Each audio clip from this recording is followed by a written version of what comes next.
At long last, the wheels have been refurbished for the Red 124 project. These were those ugly looking monoblocks that I had that were full of scratches and road rash on the edges of the rims. They now have new tyres, on 4 of them anyway, and the best of the old trash has been fitted to the 5th and spare. Unfortunately, that does not fit in the provision space for a spare tyre on the 124. Well, you sort of can put it in there, but it sits too high. So it'll probably just stay at home. In any case, these are the tyres I ended up getting.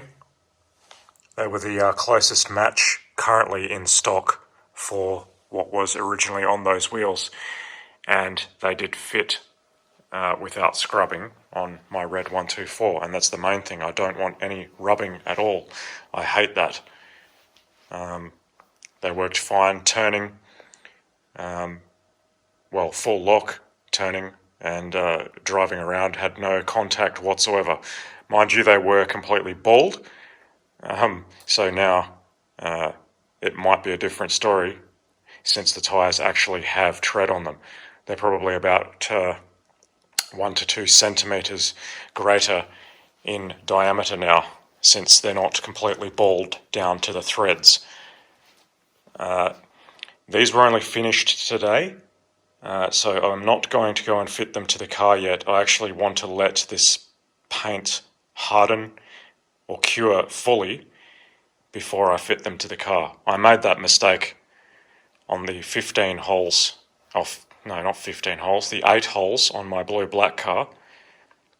I fit them straight away, and the paint is so soft it just scratches ridiculously easily.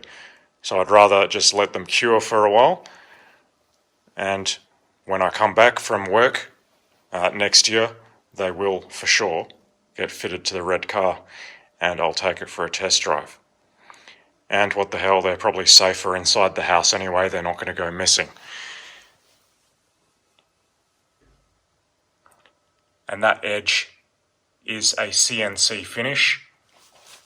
Some people call that diamond cut, but that's basically the raw aluminium machined finish with clear coat over it. And obviously the centers are painted, and that's the same effect on all 5. The camera is doing it no justice. These things look bloody awesome. Of course, inside and out. Let's hope they stay that clean. I do have pretty good brake pads on red, so I don't think that's going to be an issue.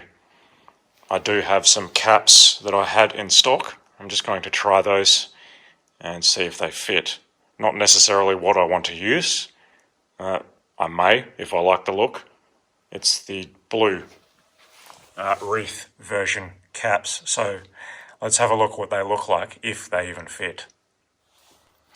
And of course, due to OCD purposes, we want to make sure that the logo is also in alignment with the AMG symbol there.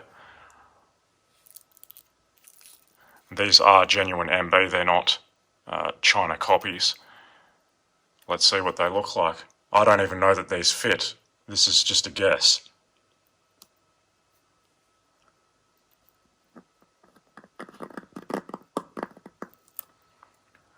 I might actually do the rest of the insertion off camera, considering how much I just spent on these wheels. I'll be right back. Absolutely nothing to worry about though. It's an absolute perfect fit. If anything, it's actually slightly too loose, so I'm not sure that these are actually correct for these wheels. Hopefully that does not cause undue rattling noises when I'm driving around. What do you think about that? Are they the wrong caps? I don't remember the originals being that loose.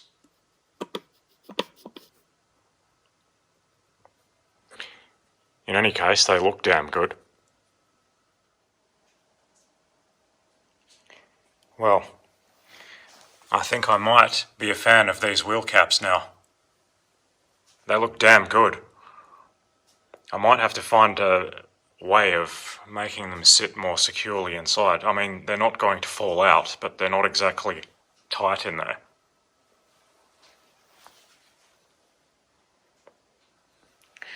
That's going to look epic once they're fitted to red. Can't wait now. So unfortunately, red will continue to sit in waiting with these ridiculous 8-hole wheels sitting on the ground, just for the time being. In the new year, I will definitely fit these refurbed AMG wheels, and we'll get a good look at how that looks on the car. And of course, I'll take it for a test drive. There really isn't much more to do after that. I will probably order the leather for the front seats when I'm due to come back from work. And once that's done, I'm pretty much running out of stuff to do.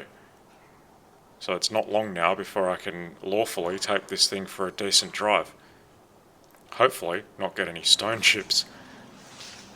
A few people have asked me now, what is this noise they hear in my backyard that sounds like someone strangling a goat? Well, it's actually a bird.